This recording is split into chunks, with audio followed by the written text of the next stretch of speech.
And the first thing the doctor says, don't do anything. Don't go to the gym. Like, stop. Like, they say stop, rest, probably say some ice. But yeah, it's a safe word to stop, because it just goes back to like the medical system. Welcome back to the Take Back Your Life show, where we talk about how you can start to make your own transformation right at home. And we are joined today with another special guest, our own coach from OB, Jake Bartlett, who is also just coming up on graduating PT school very soon. So he comes from a physical therapy background.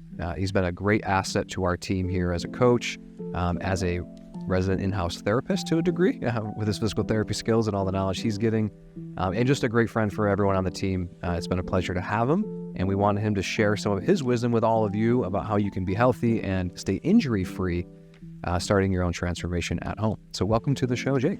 Thank you. So I'm introducing myself. I think you did a pretty good job. I'm a DPT student. I've been at Utica for the last 6 years, and high school originally. I chose Utica primarily because of their program. They had it all right there, so that's why I came here.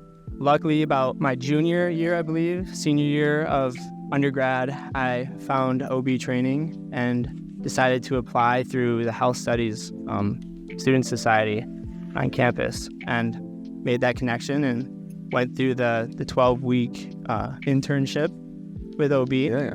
That was a long time ago at this point, so. That feels like forever ago. For whatever reason, yesterday we were talking about you, and we were like, how old is Jake? Because we feel like Jake's been around forever. So I think Alicia's like, he's 26, or Christine's like, he's 25. I'm like, oh, Jake's like 21. Like, he's younger. So I looked up and I found your job application from way back then. And it's crazy because I thought you were here well before 2021. I feel like you've been around for like 5 years, which is it's a good thing. That means we like you, because we want you to be here longer. But it was 2021, February 2021 is when that started. Over 2 years ago. Yeah. Wow. Yeah. It does feel like a long time. I feel like also just the community, how close you get with everybody, relationships and connections definitely go and progress like fastly. Yeah. So definitely helps that. So thinking of PT school. Yeah. Why PT school? It's a great question. I feel like I've been asked this so many times, and I feel like I never have a great answer for it. I chose PT pretty late, honestly. I was always interested in fitness, and I liked the idea of helping others. And I just kind of did some self-exploration one day and found physical therapy. Originally, I was kind of online for athletic training and kind of doing what I'm doing now, and I just wanted to take it a step further and found physical therapy. At first, I didn't really know where I wanted to go within PT. I know I liked fitness and stuff like that, so it was kind of where my mind was headed. And throughout grad school, throughout my undergrad, I definitely found that I liked physical therapy, and I haven't really looked back since. It's been awesome. Nice. I think a good question around physical therapy would be, what is it? Because I do think there's some confusion a lot of times. I feel like for general population, most of the times in going to a physical therapist is like, I had surgery and I need to go to physical therapy so I can get my strength back before I go back to regular life. But it's more than that. So what would be your description of physical therapy, and when can someone use it, all that stuff? Yeah, physical therapy is a huge field. There's so many aspects of physical therapy that, like exactly like you said, you don't really think of. Yes, there's physical therapy in the sense of exercise and trying to get out of pain. There's physical therapy on the side of, in inpatient rehabilitation in hospitals and working with people directly out of surgery or people who have certain heart conditions and stuff like that. Like I said, the field is very vast. In the most part, at least physical therapists coming out of school recently, they're all licensed and accredited doctors of physical therapy.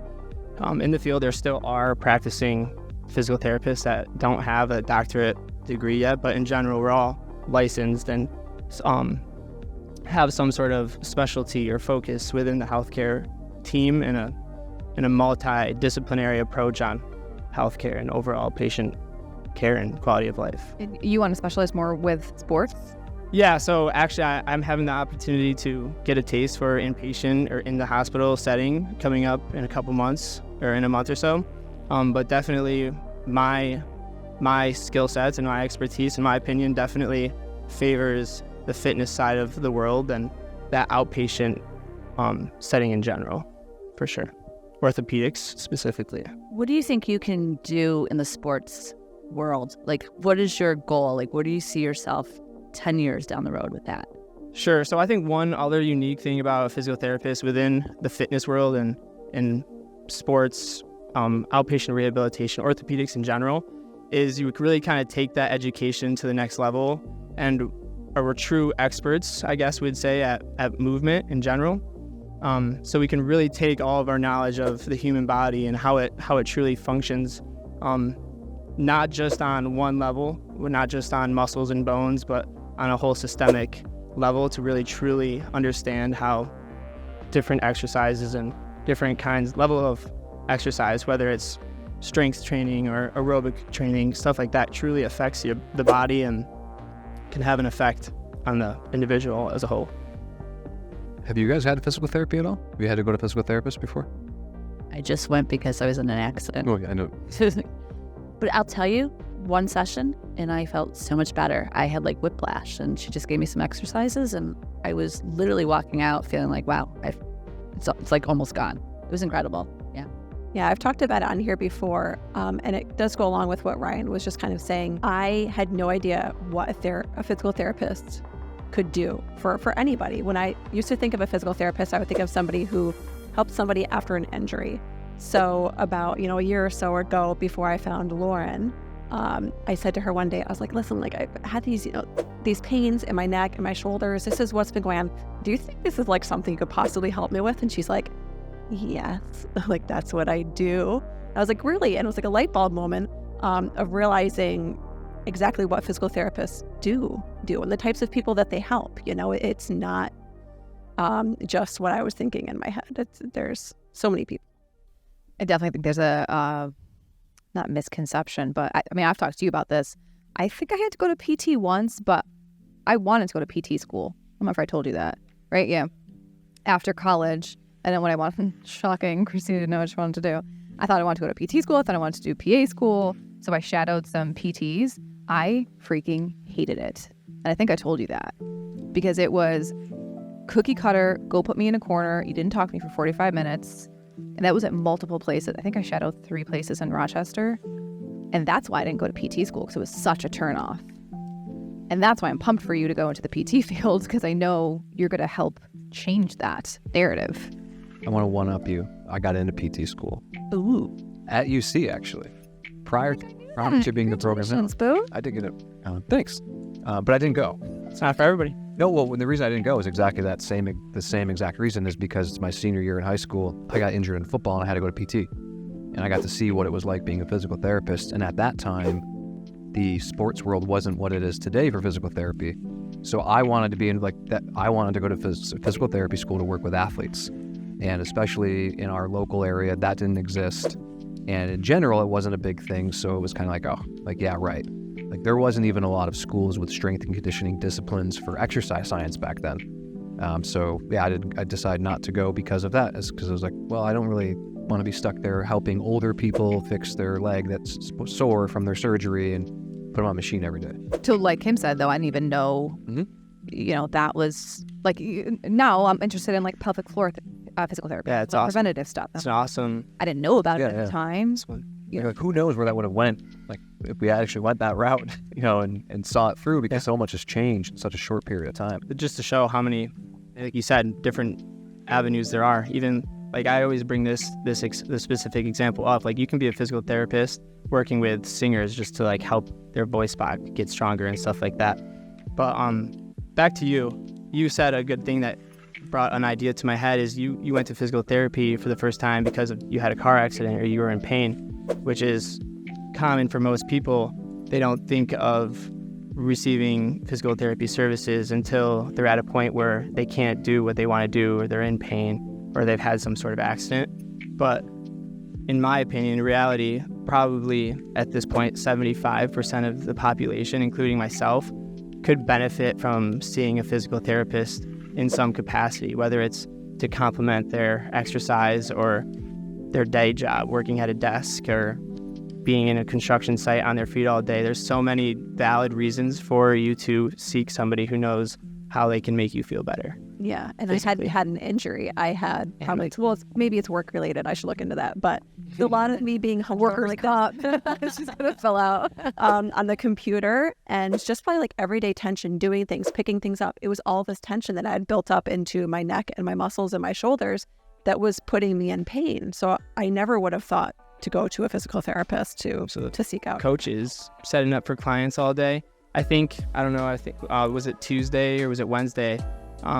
It was just a heavy day for our members. I probably moved like 5,000 pounds of weights in the morning session between setting up and breaking down for our members. So like it takes a toll for sure. Something we have. I'm glad you said that, because I don't think people ever realize that in a coaching setting. Like when they walk in the gym and they see that everything's set up, they're like, oh, like it's so nice, it's organized. But they forget that someone actually lifted every single one of the weights and brought them to the location that they're in and put them on the thing where they are. It's like one of the, like strength training. That's kind of the negative side. When you get stronger, is you have to load more weights and unload more weights, and it becomes harder. But I love you said that, like the preventative therapy, and everyone can benefit from it. And yeah, like if you're doing a task that you're like doing the same thing every day, like I think of barbers, or I think of dentists, like where you're hairdressers. Yeah, like where you're put in a position that's always the same. It doesn't matter what the position is. Nothing is good too much, right? Right. Especially a lot of repetitive motions like that. A lot of factory workers, hairdressers, like you said, absolutely takes a wear on the joints, the muscles and tendons that are making yourself move throughout those. Yeah, I think the mission that we always have as a company here is like to optimize, right? So like instead of waiting till you get to a point where, my favorite word. Yeah, seriously, it is like the best word ever. But instead of waiting till you get to a point where you did break a foot or whatever it is, and then you do the PT, it's like, but do people, can you even do, you'd have to pay out of pocket. Sure. Right, because insurance. I think that's a great conversation of Right. people don't understand cash physical therapy, the cash-based physical therapy businesses like Lauren in our facility versus an insurance-based physical therapy business. Can you shine some light onto that for everyone? Yeah, absolutely. I mean, there's pros and cons to both, absolutely. Insurance, you have the benefit of having coverage if you have health insurance, if you have the luxury of being able to afford health insurance and all that good stuff. There can certainly be a good time for that. I think in the physical therapy world, especially the way things are trending and the way our healthcare system is specifically for our field, I think cash-based physical therapy is absolutely a great option.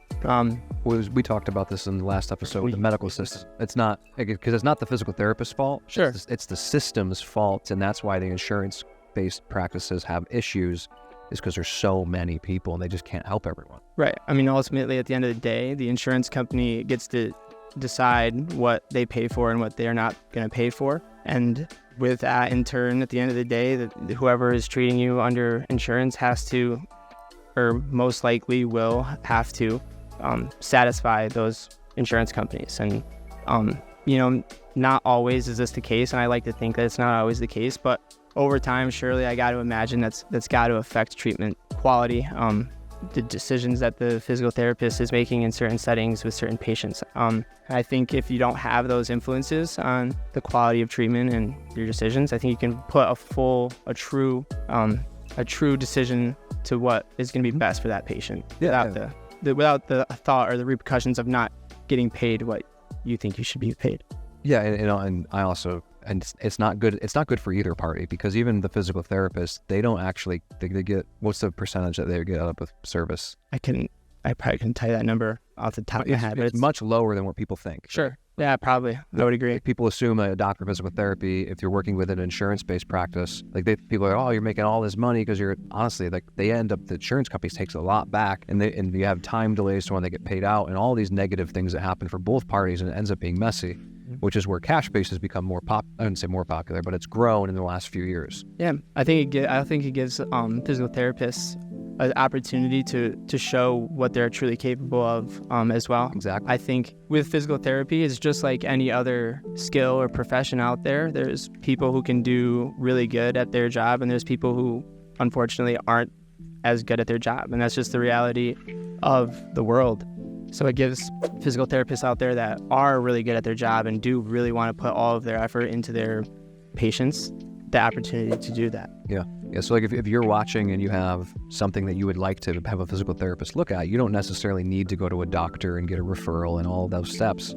If you have someone that you find that has a cash-based practice, you can actually just go and call them directly, set up an appointment, almost like a personal trainer of how you would set things up. And like to Jake's point, you're going to get their full attention. Like, so they'll have a full consultation with very in-depth, like reviewing your movements and everything that's going on. Where in the other instance, you might have to jump through some hoops before you can get to that point. I want to just piggyback on that too, because my daughter is a D1 gymnast and she's had 3 surgeries on her foot. And with those surgeries, not one person has found like the real problem until she went to this PT recently, and he thinks that there's still ongoing problems with a toe, and that's why she's having a pulling in her ankle. So a lot of times doctors, surgeons don't know what a PT is going to find. So again, it's a great place to start, and you may not need a surgery. You may not need something that someone's trying to tell you need. So you guys are really, I mean, you know the body like nobody else kind of, right? Specialty. I would absolutely agree with that. Absolutely. How about for so I was literally just talking to a lady yesterday. She fell and broke her ankle in November, and still today she is having severe pain getting to the floor, walking. So she went on like a field trip or something yesterday. She was able to do it, but she is super swollen at the end of the day. Can't work out, nothing. She's frustrated. And I said, are you going to PT? And she said, well, my insurance only covered whatever it was, 12 sessions, let's just say. And I don't even know if I have a question besides that's really frustrating. But what do you do? You're still not to the standard at which you should be. You should not have pain walking. Exactly. I agree. And I think a physical therapist is definitely a good route to help you get out of pain. With that, I think there's ways that you can set yourself up to have a better experience with the physical therapist or that you're seeking. Just like any other service that I think you're going to pay for and you're going to pay that much for, I think you should do your due diligence and do your research. You can use Google pretty easily to look up clinics and see kind of what they're about, the messages that they kind of portray on their websites, and see kind of their vibe and if you think that you would fit in with them. You can also very easily go and meet the physical therapist, and if it's not what you like, then you can try another one. If it is, then awesome. That's just part of that whole kind of connection and relationship between you and the physical therapist and stuff like that. I think is a big part of it, is making sure you feel comfortable and you feel like you're going to be taken care of where you're at. Do you think there are things I know this is hard to answer because it's going to potentially depend upon the injury, but are there things, let's say whoever is listening to this right now is oh my God, I am in pain. I went to a PT. I can't afford a cash PT or whatever it is. Are there things they can start to do at home? Are there things that they... Yeah, I mean, absolutely. I think one good place to start with anything, especially getting out of pain, is just improving your lifestyle in general, whether that's starting with movement or trying to improve your sleep and nutrition and hydration. All those things that we know are going to help us feel better and mentally and physically are going to ultimately, whether it's directly or indirectly, kind of are going to benefit us and help us get to a place where we're ready to improve ourselves and start to feel better and less pain. I'll talk to people about nutrition that are injured and they're like, what's that have to do with my shoulder hurting? And I'm like, but it does. What you're eating is going to depend upon how you heal too. We have a person who just started who had inflammation in her foot. After 2 sessions and eating differently, her inflammation is gone. I wish that I could pick up my jaw and be shocked. So Jake, what would be something, you mentioned some of those lifestyle things, what would be a couple things, 2 or 3 they could improve on at home? Our whole theme here is how can you help yourself before you get help? What can you do for yourself at home? This would be some general things they could start with. Sure, absolutely. I got some things written down here so I don't miss anything. And I'm also going to try not to throw too many things on the table, because there's a lot of ways, and like you said, optimize, that's my favorite word. So there's lots of ways you can optimize and continue to refine and improve. One thing that I see a lot and I like to warn about is not trying to do everything at once. It's not easy to do. It's hard to make 5 different lifestyle changes at one time and maintain them and be consistent. I like to integrate things over time, and once you have one thing down solid, that's when it's a good time to add another thing. Anyway, we have, most importantly, I think, whether you agree or not, is sleep. It's kind of the root of everything. It's where most of our recovery is coming from. I think you should really try to get at least 8 hours of sleep. If you're a teen, if you're under the age of 18, you should really try to get at least 9. I know that's a really hard thing for us to do nowadays, and I struggle with it myself. I would say definitely no more than 7 hours of sleep, but really try to get No less than or 7. did I say no more? Yeah. No less. Absolutely no less than 7 hours of sleep. But really try to get that 8th hour of sleep. You know, all the good things you can look up about sleep, being consistent with your sleep schedule, having it being quiet and cooled and all that good stuff. That was huge. I tell you, I got an Oura ring. Oh, yeah? Yeah, I got an Oura ring like a year ago. Oh, do you like it? For sleep. Yeah. It was mind blowing. I use the Garmin watch for track sleep. I think it works a little bit better than the Apple Watches because it lasts a little better for the battery. But yeah, I always tell women now, I'm like, if you can afford to do it, like something, it's very insightful. I wouldn't harp on it. Don't overthink about your sleep because it makes it harder to go to sleep and stuff like that. But definitely finding consistency and regularity in your sleep, when you're going to sleep, when you're waking up, stuff like that. Nutrition. I'm not an expert on nutrition by any means, but you have some general rule of thumbs like shopping around the outside of the grocery store, cooking your own dinners, trying to avoid high fructose corn syrup, drinking water is important. All that stuff is pretty safe. I love that you didn't say start a diet. Because a lot of times people say, I need to work on my nutrition, I'm going to start a diet. But he actually just listed actions. I can shop around the grocery store. I can cook at home. Like, those are just things. Like, once you adopt those behaviors, inherently the next thing will come, which is the result. Absolutely. Baby steps. Baby steps is how it all happens. Yeah.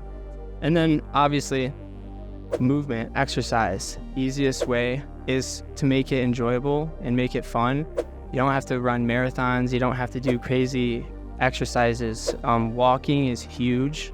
A lot of new, solid, strong evidence that just shows making sure you walk enough every day is huge. Another thing that I'm going to talk about, because my parents are really bad at this concept, and I think it's generational, and that's okay. Right out. Yeah, I love them, but they need to get this making a deliberate choice to go on a walk or do some sort of activity is significantly different than just being busy throughout the day. Both are good. Being busy is better than sitting on the couch all day, absolutely. But if you can make that choice to, I'm going to stop what I'm doing, go on a walk, or I'm going to go do some push-ups, that deliberate action is significantly better for you physically and mentally than just being generally busy. We just talked about Alicia's push-ups on the last episode. Yeah, they're popular, honestly. They all see me do them. But yeah, walking is great. There's a lot of great other activities that I think don't get the credit that they should. I don't know why they don't, but like dancing, awesome. You can do it forever. Yeah. Dancing. Oh, that's right. You're a dancer too. But just moving, it's fun. It's free. You get to get your heart rate up. You get to exercise. Swimming is awesome. Biking is a little bit easier on the knees and stuff like that. But then you have things like yoga, and believe it or not, Tai Chi is shown to be super effective and have a lot of mental health benefits, physical benefits across the board. Just getting movement in and being mindful and deliberate with your movement is. Yeah, my daughter takes Taekwondo. She's actually a black belt. Jiu-jitsu, martial arts, stuff like that. Awesome. Yep. Excellent. Even though she was only, I think she was like 5.5 when she started, and now she's like 11.5. So she's grown naturally, but from the moment she started, she's made such a huge progress in like her body awareness and her mental state for sure, because they talk so much about, have focus, confidence before you do like a board break and stuff like that. So for her, I guess technically it is a sport, But for her, she likes to do that instead of doing like soccer or basketball because it gives her also like a break during her day with her mind from her schoolwork because she concentrates a lot on that end.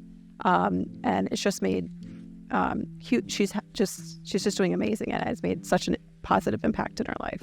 Yeah, and I love, Jake, too, that you talked about, again, simple things that you could do.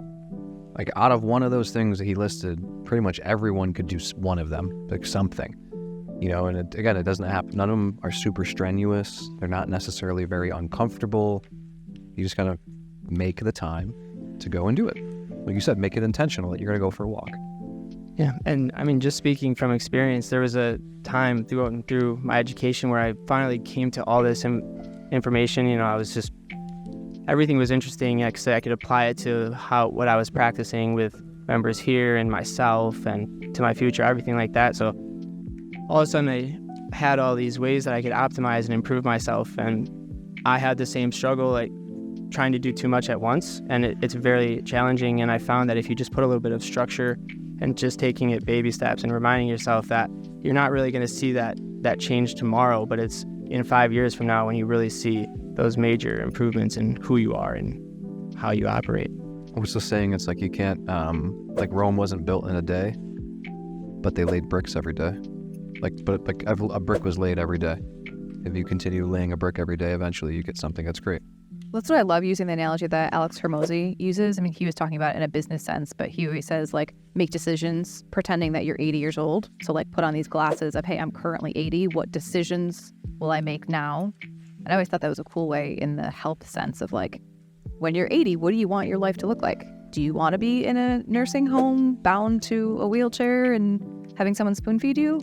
If you had a decision, if you had a choice, I'm going to say most people are going to say no. So what are things that you can control, right? Because obviously there's scenarios and situations where that unfortunately could happen that are outside of your control. But what are decisions that you can do now, action steps, baby steps, one brick at a time, that could potentially prevent you from that? Or are you going to tell yourself when you're 80 years old how proud you were that you missed all of that activity for those meetings that you could be in with the people you don't really care about, right? It really puts those things into perspective. Like, are you going to care about that meeting that you say you're too busy with to go walk today? Or are you going to care when you're 80 that you can't walk? Who was just saying that they were like mind blown? They're like, why didn't I put earbuds in and take all my meetings walking? It was one of your clients. Didn't you just say that? There was someone, he's like, I don't know why I never did this before. And now he takes all his meetings with his headphones in and he walks. Oh yeah, Octavio. Yeah. He put a treadmill desk in, and he just, so when he does calls, he just puts he just puts headphones in and walks. Especially people working from home post He's getting 2020. an additional almost 10,000 steps a day just from that. I haven't been, in the fitness world for too long, but I love seeing that realization. I've gotten to see that, and like some of our members, like when they realize that just putting in a little bit of extra work now makes things better, and I like to say easier in the future. Not that it's ever easy. It's like you're stacking the chips in your favor. Yeah. Like eventually everyone will get older. Everyone will deal with an issue. Everyone most likely will have an illness, an injury, or something. And it's funny because we talked about this last episode with Matt. Why not prepare yourself to get to that point and be able to handle it without getting knocked down and their whole life flipped upside down because of this instance that most likely you knew something like this would happen someday. Now, obviously, it was a catastrophe or major diseases and things like that you never would expect, but I'm just saying in general, like there's things are going to happen to us. We're human. How is it bad? I always wonder this. I'm like, this actually might be pretty cool. Being a PT student and then being able to coach here and like apply it. Like textbook definition is very different than actually seeing it in bodies. Yeah. How has that correlation been? It was a game changer, especially I started here around the time of when my curriculum was in the same kind of learning. Like I was learning orthopedics. So I was learning all of the muscles and the joints and how they worked, and learning a lot of exercises and applying exercises to physical therapy because it is a large part of physical therapy. And it just kind of really solidified and like reinforced that foundation of just movement and how, like, it's hard to explain, to be honest, but just the true way that movement works and just how it affects like angles. It's a really hard question. It's hard to explain, but you just develop like an eye for it. Just like I'm sure an interior designer just gets better at seeing how this color or this pattern is going to go here. It helped me get better and better at seeing how movement is different and being able to analyze movement and optimize movement and stuff like that. It just definitely was. Can I ask you a weird question? Mm-hmm. You look at people's feet more now? Yeah. Unfortunately. You know what I'm talking about, right? Because you can see from the ground up Yeah. the dysfunction. Yeah, it's really hard not to analyze everybody's movement. It is the way they walk, the way they run. It's Yeah, he's judging you. You guys walk like shit, so you know. the way it's. Shoes show me I walk. You would be shit. very surprised, just like even the way like you take a breath in sometimes, like it has a meaning. It's especially when you're in like game mode or in that like mode of coaching or being a physical therapist, it's just like constant analyzing and observing, and that's the more information I can get in about how you're moving, whether that's even, you know, the wince in the side after your set, or how you sit down to your bench, or, you know, rubbing your shoulder, you know, rolling out. Everything that you do to me has some sort of meaning to how you're feeling and how you're moving, and all that adds up. Absolutely. I think that's been the cool. I was thinking about it, you know, with you coming in today. I was like, you've had such a unique opportunity, I feel like, especially being a student, to like apply it right away and see it. Because I mean, a squat in a textbook, it's like, okay, sure, here's the femur and blah, blah, blah. But like, then you see people squat, you're like, whoa, that's not what it looks like. What's going on? How do we fix that? It's also shouldn't say easy. It's also one thing to know that textbook squat and everything that the textbook says about the squat. And it's easy to see somebody squat and say, but it's hard to put the two together. And that's where I think I really got to benefit, is taking what I just learned and what I know and being able to portray it to a member in a way that's beneficial to them. One thing I think would be an interesting question for you is, what is something that people can do at home if they were to sustain an injury, like in terms of physical therapy related? Like, let's say they twist an ankle, they fall down and have it just like fall on their leg or something happen. And I feel like the old school rice isn't the same thing anymore. So we were just It worked last night for we were just listening last night, and one of my friends, his daughter had fallen down and hit her head on the concrete, and he was, you know, putting ice on her face, and he starts to say how rice is the best thing ever, and it saves everything, and it fixes everything. And in that moment, I didn't have the heart to tell him it's false, but yeah, what would be the thing that someone should go to if they do sustain an injury like that? Sure. So you're right. Rice is definitely dated. I think partly because people heard rice and they were just like, rice, everything is rice. As soon as you get hurt, put ice on it, don't do anything. And that's just not what you want. There is definitely a time and a place and an instance for rice, though. It's just how it just depends on what you got going on. Wait, can I interrupt you for a second? Can you just say what rice is? Because That's a good point. Food rice. Rice is in an acronym. Is Rest, that ice, compression, elevation. Yeah, rest, ice, compression, elevation. And it's how essentially it's a cheat in your head to remember how to treat inflammation or an acute injury. And that's pretty true. If you have acute inflammation, if you have an active boo-boo that is hurting, and you have what we call like a throb or increased blood flow to that area, and general rule of thumb, I like to keep it within the first 24 hours of when that happened, and only really do it if your pain is above like a 5 out of 10. Otherwise, it's often overused. I can remember when I was younger, they would have us do rest, ice, compression, elevation for like weeks. Exactly. Like you're gonna do this every day, twice a day for 20 minutes at a time until it's better. And it's right. Like, that's a long time. Yeah, I think they saw that it had like a benefit, and then they just went with it and kept with it. But really, you should, like I said, within the first 24 hours, after that 24-hour mark, you should start getting into or start thinking, leaning towards more movement and getting circulation. You want that circulation. Why only 24 hours? Why only 24 hours to have that ice? Like why does it become negative long term? Okay, so after 24 hours, you're gonna gonna start going backwards. You're gonna start the tendons having too much ice, on the muscles and tendons, and the joint that you're icing is gonna start to allow things to stiffen up, reduce mobility, and once you start to actually use that, and in the joint I have in mind is ankles. A lot of times we have an ankle injury or ankle sprain, or you roll it and you think you gotta ice it for days. And that's going to a lot of times create that or make that ankle injury prolonged and take a little bit longer to get back to 100% because you're going to make it colder, decrease its mobility and the way that it's going to function. And then once it's time to get back to that exercise and that function that you're asking it to do, it's not going to have the same capabilities that it did before. So you're going to have to get back to that mobility and flexibility in order to continue to move how you want. What I would recommend is first 24 hours. After that 24-hour mark, or within that first 24-hour mark, if you have pain and you have swelling, or that heartbeat, that pulsing feeling where you have that injury, then it's an appropriate time to put some ice on. Within that 24 hours, on and off, 10 or so minutes, maybe 2 or 3 times. You don't have to overdo it. Maybe a little bit of rest for that day. After a day or two, you can rest. Resting is more okay to push back to like a day or two if you have some pain.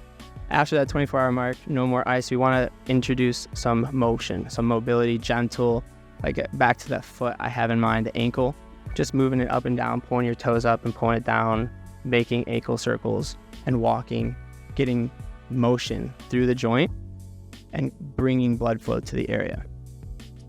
A lot of people think swelling and inflammation is always a bad thing, but it's what is also fixing the injury or what's... Your body's smart, like it knows how to heal. It is. It's extraordinary. Yes. It's awesome. That's another reason why I'm a physical therapist. That's why you have on my cramps. track. You have your No period. matter what, you are not smarter than your body. Yeah. Like no one is. What do you... We're talking about periods. Talking about periods? Okay. I see why we're not included. Don't worry about it.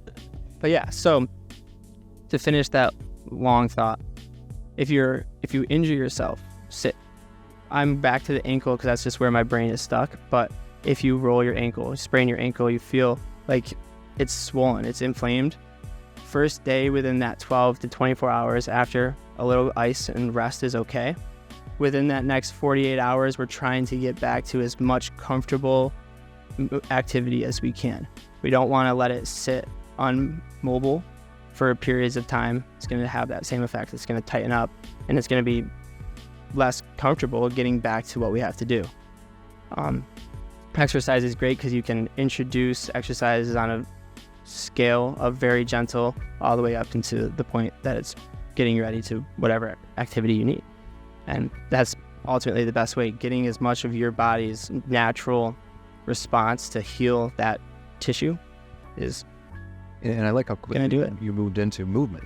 Because I feel like one of the things, and I'm sure that you guys can all relate to this, we end up in like this injury cycle with clients where a client, it's so funny because no one ever gets hurt in the gym, but when they get hurt, they can't go to the gym because I don't know why. Like, you know, like the gym didn't hurt you. Like they did something outside, they fell down, they hurt their leg, and they go to a doctor.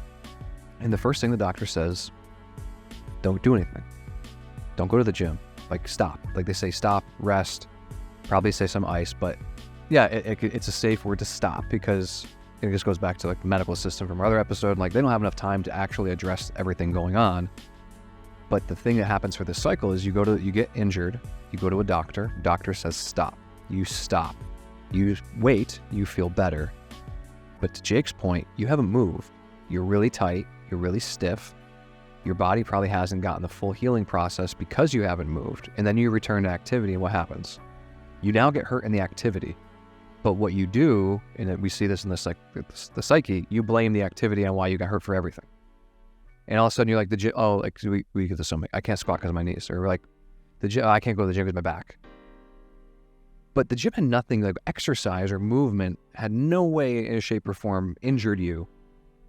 But somehow it ends up being taught that that's what injured you. You know, we end up in the cycle, whereas if you just, to your point, rested, iced it, but then started moving a little bit. In the baby steps we talked about, you'd find you get out of it faster and you return to whatever you were at faster, and you don't end up going back to square one. A lot of times too, it's not, like you said, it's not necessarily the gym that injured the individual, because let's be honest, how many times are these people probably going to the gym? We had someone throw their back out sneezing. 4 times a week for 45 minutes, right? It's like, so let's look at the other things that you're doing. I remember we had a client, currently still goes here, and he's complaining about knee issues. So I love this story. Yeah. And, you know, he's having difficulty squatting and was having modifications to class, which is fine, but we're trying to figure out like what caused it. So as we're talking to him, Ryan actually asked him, hey, how do you sit all day, right? Because that's a lot of times what we'll go to, because that's what we're doing constantly. He sits with his feet, his toes tucked back underneath, you know, You can't see it on camera, but if you imagine this chair, your knees are like, your feet are tucked all the way back, hooked behind the legs of your chair, so your knees are completely flexed, and he sits like that all day. Yeah, so he sit like that for hours. So it's like you're saying that you can't do the workout or you can't do the exercise. So we stop doing that, and a lot of times we do get doctor's orders because, again, they're overbooked and everything, and they're just like, oh, easy, don't go to the gym and don't move. But then you're not talking about what you're doing on your daily habits every single day for hours on end. And it's that vicious cycle because it hurts, so you can't go to the gym. And I was told not to go to the gym. But you're not talking about lifestyle factors. So how do we fix his knees? Stop sitting like an idiot. Guess what happened? His knees are after everything we had tried of fixing the knees and removing exercises and modifications, you know what the fix was? Was telling him to stop sitting like an idiot. And it worked. And I was actually a victim of that myself because I sleep like an idiot. For whatever reason, I sleep like my hand behind my head like this. And I was having all of this pain in my shoulder, and I went to a chiropractor. Again, like not from I didn't go to an injury and then from a doctor to a chiropractor. I was seeking out someone to help me with the pain on my own. And before we even did anything about adjustments or any of that stuff, he's asked me about my day. What do you do? How do you sit? Where do you lay? And when I showed him how I sleep, that's what he said. Quit sleeping like an idiot. And I did, and my shoulder stopped hurting. And I feel like that's such a crazy cycle people get in, is that you're doing something, going back to like who needs help, like barbers or your hairdressers or dentists or even videographers and photographers. You're holding stuff up in the air on your shoulder, whatever repetitive activity you're doing that's causing your shoulder, knee, hip to hurt. That's the problem. Like you did not get hurt because you squatted 10 times. You got hurt because you've been sitting for 10 years and you haven't squatted 10 times in 10 years. And you can also do exercises to help support the muscles that are weakened or tight or whatever it is to help, because you might not be able to stop doing those things, right? Let's talk about Adam. Like, he's not going to stop crouching on the floor to get the perfect shot in the video, right? That's just what he enjoys doing and loves doing. Just but how clear, he's not crouching on the floor right now. He's currently not. He's sitting in a comfortable position. Yeah. But what are things that we can help support them with? What are exercises that we can help support those opposing muscle groups or whatever it is so they can feel better? Yeah. Well, one thought I also had is a lot of times people say, I can't do that, or I can't do a squat. And it's not, you just can't do this squat or like this variation. There's always somewhere or something that somebody can do, or a place that somebody to start when it comes to exercise or fitness in general. There's always a place. And I think too, sometimes I have to call BS to that because they'll say, oh, I can't squat. Be like, oh, cool. How did you get out of your car today? Right. Or like, how'd you get off the toilet? Can you sit down right here? Okay. Can you stand back up for 1 second? Okay, you just squatted. Yeah, so just kind of getting them to understand, like, you're doing a lot of these movement patterns on a normal basis. Mm-hmm. How can we do it maybe a different variation? Maybe it's not loaded right in the gym or something like that. But which is also an awesome thing that came from OB, is being able to challenge myself and thinking of all of those different possibilities and building my tool belt or like my toolkit of movements and stuff like that was incredible. But back to the question, where to start? I think a really good choice is going back to investing in yourself and finding a coach, especially if you aren't sure. Like if you're sitting there and you're that unsure of where to start or how to start, I think the best thing for you is to ask somebody who knows exactly where that, or how you should start, or where the place is for you to start.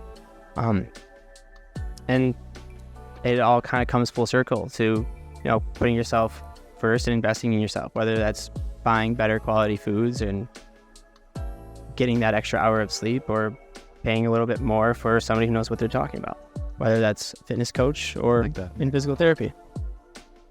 You could pay a little more for someone who knows what they're talking about, or you could pay a little less and stay exactly where you are. Absolutely. Yeah, possibly could. Yeah, could go backwards. Don't want that. I have just around the physical therapy stuff and some clarity for people. I have one question I think could be helpful for the audience of what's the difference between mobility and flexibility? Because I feel like we, especially in the last, let's say 10 years, we hear a lot about, we gotta be more mobile, we gotta have mobility, but they're two different things. And I don't know if everyone knows the difference between them. So what's the difference between mobility and flexibility? Well, I hope I do a good job at answering this question, but to me, flexibility is kind of more to a direct muscle or a direct structure, where mobility is kind of all of those joints and muscles and tendons and ligaments and everything coming together with their own flexibility to give you. I'm glad you answered that correct, because that was in our coaching certification test. Oh, it's awesome. Yeah, it's just, mobility is flexible, like your movement in a joint. Flexibility is within a muscle belly. Yeah. And tendon. Okay, cool. I was right. But yeah, that's it.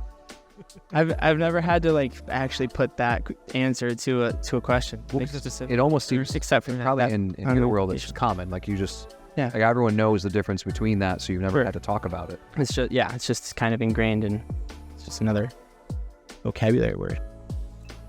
So I pulled up actually your application from when you started with us. Oh gosh. And I think as we finish up here today, this would be really cool just to see. So we'll start with some questions that you answered, and I'm curious to see if everything held true. So we said, why do you want to be a coach at OB Training? I want to work as a coach at OB Training because I want to develop myself both personally and professionally with aspirations to becoming a physical therapist. I would love to work primarily with athlete population. OB Training is a great way to learn, to improve my knowledge and experience. Additionally, I have an athlete background, my passion for exercise and fitness. I believe I could be a great addition to the team. So we'll start with you, Jake. Do you feel that you develop yourself personally and professionally? Oh my gosh. Honestly, I can't even explain or express really how much that I have learned and I think developed personally, professionally from working here. Whether it's just in the coaching aspects, my relationships and connections with the team and all of the members, to the being able to pick your brain on the business side of things, and just life lessons and everything in between. It's been incredible. Interesting question for myself. What's been the most impactful thing you've learned?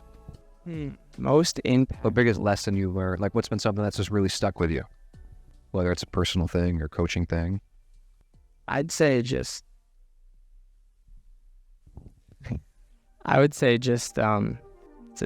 there's been, that's so hard. I would probably say just to do everything the best you can, I guess, is the simplest way to put it. And I feel like it can be really twisted and put into so many different, and all the different areas that I was just thinking about, that can apply to all of them.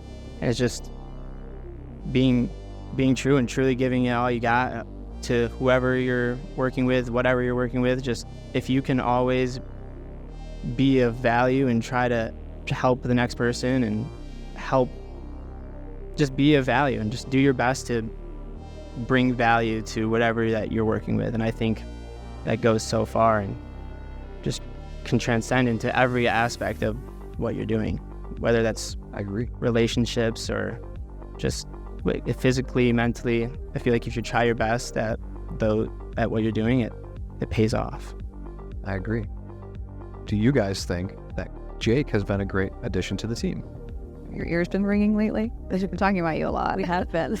Definitely. I got to see Jake a lot more this summer because you've been around, and I said, I'm going to truly miss him. You're a great asset to the team. And just even our talks, I feel like, I mean, even though you're, I don't want to say much younger than me, you bring a lot of value, and I learn a lot from you as well. So He's an old soul. yes. I appreciate that. And you know, something that is kind of difficult is being in a role that as a younger person and like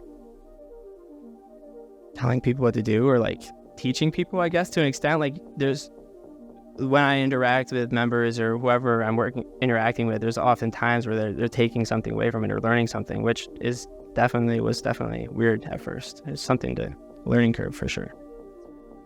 Yeah, when we talk about that, well, one, I agree. You've been an amazing asset of the team. I know I told you that the other day as well. Like everything, just like you said, like exactly what you said you learned is what you embody. When I say you embody, that you give everything 100%, even if it's vacuuming the turf, even if it's setting up the weights, it's 100%. Like every single thing is 100% through and through.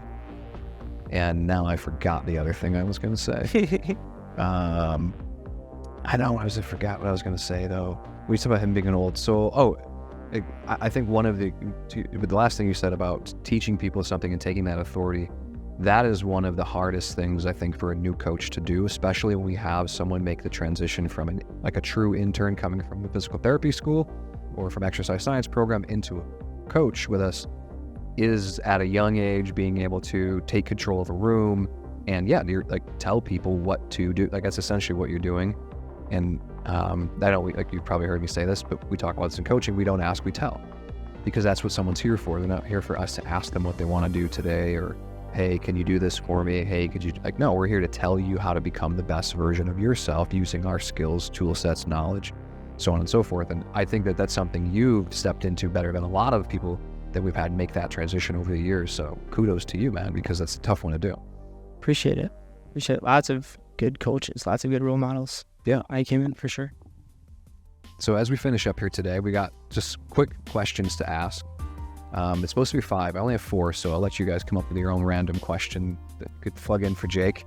What would be the best piece of advice that you have for someone looking to make a change? So premise of our show, the Take Back Your Life show, is to provide people the tools and strategies to make a positive change in their life starting at home, because we think that's where we know that's where it starts before you actually make it into a place like our training facility, or if you're somewhere else, someone that's local to you.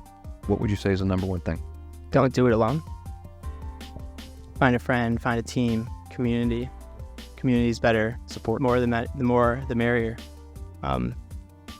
Workout buddies are a thing for a reason. Like that's just naturally kind of, I feel like it developed. Like having a workout partner, a workout buddy, it helps for sure. Having a friend that is like-minded or wants to have a similar goal for you as you definitely will go a long way. There's a quote, and I'm going to butcher it. It's like, if you want to go fast, go alone. If you want to go far, Go together. Right? You did butcher I didn't butcher it, yeah. But it's absolutely true. Community, friendships go a long way. Well, keeping you going as well. Awesome. Since you've been in Utica, who's got the best half moons? Yeah. Good person to answer this question.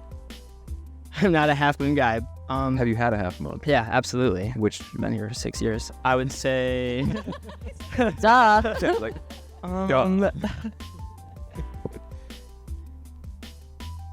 probably like, or we'll just go with this. What's your favorite Utica food? oh, It's your worst question. Now we got I would say, so Boss, it's not good, but it's a secret. It's a summertime. It's only open in the summertime, so vibes are already better, and it's cheap. It's good. I love Boss, but I feel like something that I've got in Utica that I haven't been able to find anywhere else, and this is silly because I feel like it's not even like a full-on like Utica food, but Delmonico's sells calamari, but it's not the calamari that's awesome. It's their dipping sauce. It's unique. Usually it's like a marinara or something weird, but it's phenomenal, and I can't find it anywhere else. So that's gonna definitely be my choice. Okay. Calamari from Delmonico. Delmonico's dipping sauce gets Yeah, that's it. So it always comes to my mind. Utica greens are classic. Utica greens. You have to get like a tub of the dipping sauce before you go. There's definitely something that I'm forgetting, but I wasn't ready for that question. Sorry. I don't know if you're ready for this one. But Oh gosh. if you could have dinner with anyone, living or dead, who would it be? Living or dead? Have dinner with anybody? Elvis Presley. Probably like It's a hard question to answer because it's like, do you want? It's like Do you want to like meet with somebody like influential who you'd have to have great questions for, or do you choose somebody who you think would be just fucking awesome to hang out? that's what it would definitely. Honestly, if I get one, I would just be a good time. It would be somebody that would just be a good time for sure. All right. Time. Too many to choose from. I want like one of the Dukes of Hazzard guys. And I just want to like just be like a fly on the wall with them, or like they're like accomplice for a day, just doing crazy stuff. That's probably what I would do. Dukes of Hazzard. All right. Very random, but that's where I'm going with it. Do you guys have a random question you'd like to ask, Jake? Part of our Fast Five. What has been the funniest moment of your OB training career? Or the most memorable? Oh, I mean, the gala was awesome. I was talking to the members this week as some were saying goodbye and stuff like that, just in case if I don't see them again, which is never fun. But I was saying if you guys ever have a gala again, I'm gonna clear my schedule and I'm gonna come back for that gala. So Yes. 2024 or 3? What year are we in? This is 2023 now. 24. 24. Yeah, that was so much fun, for sure. We'll be doing it again, so you'll be there. Cool. I have a more serious question. Yeah. How has working, because again, younger, you're developing yourself, coming here and stuff. It's probably your first real job, maybe, right? Working with people like that. In this capacity, absolutely. I was a lifeguard, which was Save lives. Hopefully, you Suntan. can save too many lives. no. I don't think I saved one, to be honest. Didn't have to be Save more here to be than fair. Let's make that clear. I Tried didn't- one. It's not like I didn't save any, and I was supposed to. Didn't have any opportunities, luckily. My question is how have you learned to work with different individuals, like their psyche, like the psychology behind it is a lot sometimes, right? And it's how you really develop yourself. Have you noticed that you work with people differently, even though you're telling them to do the same types of things? Yeah, definitely. I feel like it's a constant learning curve, constant learning. I don't know if it's just for me personally, but that's definitely probably one area that is most challenging for me. And yeah, I think it's that you're just constantly being adaptive, and it kind of goes back to that constant observation of the person, cueing on their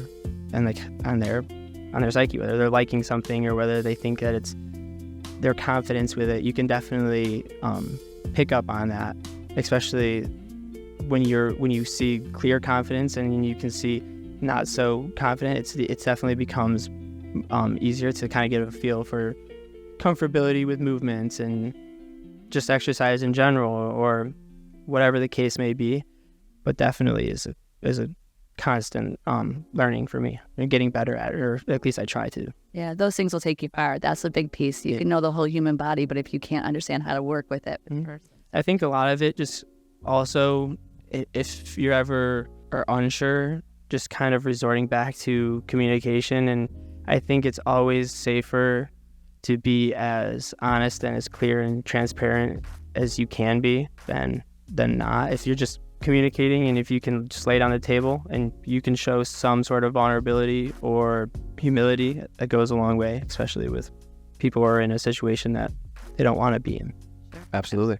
Yeah, I don't have a question. I just want to say thank you for everything you've done. I can't believe that he said 2021. I was like, there's no way. Jake's been here for That number sounds crazy. so much longer than that. But, you've been a phenomenal asset to the team. We're selfishly bummed you're leaving, but obviously super pumped for your career. And we know that you're going to make the PT better, the PT world, just like such an impact and a splash in it. So Thank you. for you. Thank you. And our last thing for today, and I agree and echo everything that Christina has said, where can everyone find you? Yes. Jake has got some social media now. I do. He's going to be traveling and for different places. So where can they find you on social media? Yes, best place is Instagram. My username is not friendly to marketing, but It is my last name, which is Bartlett, BARTLETT _J.E. Go follow him. He's got some great content. Yes. Go follow Jake and see how you can. Always feel free to message me if you have questions on fitness, health, wellness, performance, whatever. I'll do my best always to give you a good answer. And if I can't give you a good answer, I know people who do. So Awesome. And that is it for today's show. We will see you next time.